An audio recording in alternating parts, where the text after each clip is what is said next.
તમે લોકો બપોરે જમવામાં શું ખાવ છો? એટલે હું કંઈ તમને બપોરે જમવા નથી બોલાવવા માંગતી, પણ હું તમને થોડું જ્ઞાન આપવા માંગુ છું કે જો તમે બપોરે શાક, રોટલી, દાળ, ભાત ખાતા હો ને તો થોડા ચેતી જજો. હવે ઘણા લોકો એવા હોય છે કે જેમને બપોરે શાક, રોટલી ખાધા બાદ દાળ ભાત એટલે કે ચોખા ખાવાની આદત હોય છે, તો જ તેમને એવી લાગણી આવે કે તેમને બપોરે પૂરું જમી લીધું છે. પણ શું તમને એ ખબર છે કે બપોરે એક સાથે રોટલી અને ચોખા ખાવાથી આપણે શરીરમાં ઘણું નુકસાન પણ થઈ શકે છે? હવે સામાન્ય રીતે રોટલી અને ભાત ખાવાથી ઘણા ફાયદા થાય છે, પણ જો તમે તેને અલગ અલગ ખાઓ છો ને તો જ તમારા શરીરને ફાયદો પહોંચાડે છે. હવે આજના વિડીયોમાં આપણે જાણી લઈએ કે રોટલી અને ભાત ખાવાના ફાયદા શું છે અને બંનેને જો સાથે ખાવામાં આવે તો આપણા શરીરમાં કયા 5 નુકસાન પહોંચી શકે છે.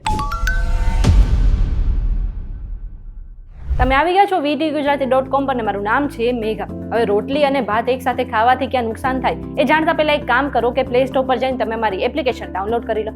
હવે સામાન્ય રીતે આપણે ઘણા એવા લોકોને જોયા હશે અથવા તો તમને પણ એવી આદત હશે કે બપોરે અથવા તો રાત્રે જમ્યા બાદ તમે જો રોટલી ખાઈ લો છો અને એના પછી તમે ભાત નથી ખાતા તો તમારું જે જમવાનું છે એ તમને અધૂરું લાગે છે.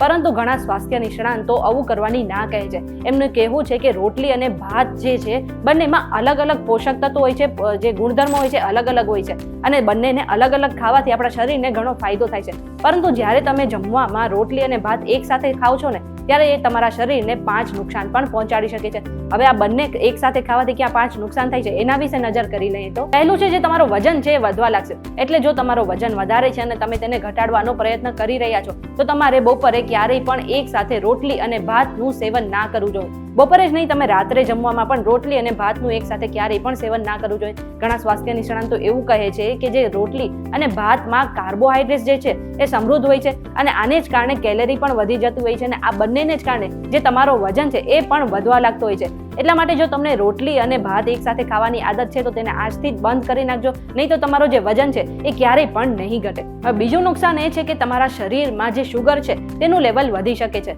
હવે જો તમે રોટલી ખાઓ છો તો તેને રોટલીના લોટમાં જે ગ્લુટેન હોય છે એ તમારા લોહીમાં ભળે છે.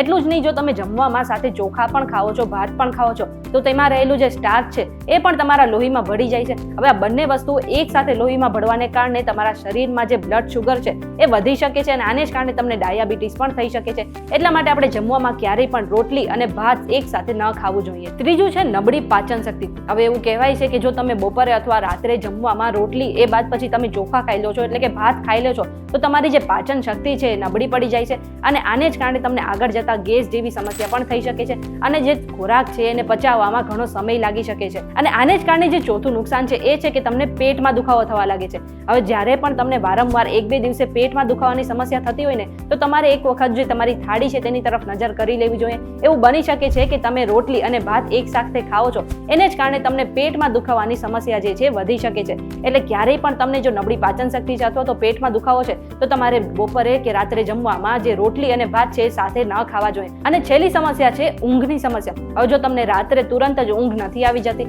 અને વારંવાર તમારે પેશાબ કરવા માટે પણ ઊભું થવું પડે છે તો આનું પાછળનું કારણ હોઈ શકે છે કે તમે જમવામાં રોટલી અને ભાત જે છે એક સાથે ખાધા છે. હવે ઘણા લોકોને આ એક સાથે ખાવાની આદત હોય છે અને આને જ કારણે તેને રાત્રે ઊંઘ નથી આવતી. હવે તમારે આ બધી સમસ્યાથી બચવું હોય તો એક જ વસ્તુ છે કે તમારે બપોરે કે રાત્રે જમવામાં રોટલી અને ભાત એક સાથે ન ખાવા જોઈએ. જો કે રોટલી અને ભાત ખાવાના ફાયદા પણ ઘણા છે અને જો તમે તેને અલગ અલગ ખાઓ છો તો હવે એ જાણી લઈએ કે રોટલી ખાવાના અને ભાત ખાવાના ફાયદા શું છે. તો સૌથી પહેલા રોટલીના ફાયદા વિશે વાત કરી લઈએ તો હવે રોટલી ખાવાના ઘણા ફાયદા હોય છે, જેમાંથી પહેલું છે કે તેની અંદર ફાઈબર હોય છે. હવે ફાઈબરને કારણે જ્યારે જે રોટલી છે આપણા શરીરમાં આરામથી પચી જાય છે અને એને જ કારણે આપણું જે પેટ છે એ પણ ભરેલું રહે છે અને લાંબા સમય સુધી આપણે ભૂખ પણ નથી લાગતી. આ સિવાય રોટલીમાં તમને પ્રોટીન મળશે, કેલ્શિયમ મળશે, મેગ્નેશિયમ મળશે અને ફોસ્ફરસ જેવા બીજા ઘણા પોષક તત્વો પણ મળી રહેશે અને આને જ કારણે જે રોટલી છે એ તમારા શરીરને ઘણો ફાયદો પહોંચાડે છે. એટલું જ નહીં, ભાતના કમ્પેરિઝનમાં જે રોટલી છે એ બ્લડ શુગર લેવલ કંટ્રોલમાં રાખે છે. એટલા માટે આપણે આખા દિવસમાં એક વખત તો રોટલી જરૂરથી ખાવી જ જોઈએ. બીજી તરફ આપણે ભાત ખાવાના ફાયદા વિશે વાત કરી લઈએ તો ભાત એટલે કે ચોખામાં કાર્બોહાઈડ્રેટ્સ હોય છે અને તેને જ કારણે તે આપણા શરીરને ભરેલું એટલે કે જે ભૂખ લાગે છે તેને કંટ્રોલમાં રાખે છે. એટલું જ નહીં, સ્ટાર્ચને કારણે તે આપણા શરીરને ઘણો ફાયદો પણ પહોંચાડે છે. સામાન્ય રીતે રોટલી ખાવા કરતાં જે ભાત છે એ ખાવામાં વધુ હેવી હોય છે અને તમારું જે પેટ છે એ લાંબા સમય સુધી ભરેલું રહે છે અને તેના જ કારણે તમને ભૂખ ઓછી લાગે છે અને તમારું વજન પણ કંટ્રોલમાં રહે છે. ટૂંકમાં રોટલી અને ભાત ખાવાના અલગ અલગ ફાયદા છે, પરંતુ જ્યારે તમે બપોરે કે રાત્રે જમવામાં રોટલી અને ભાત એક સાથે ખાઈ લો છો તો એ તમારા શરીરને નુકસાન પહોંચાડી શકે છે. બીજી તરફ એવું પણ કહેવામાં આવે છે કે જો તમે આખા દિવસમાં જે તમારી ડાયટ છે તેને બેલેન્સ કરો છો અને આખા દિવસમાં સારી એવી ફિઝિકલ એક્ટિવિટી કરો છો તો તમે તેને સાથે ખાઈ શકો છો.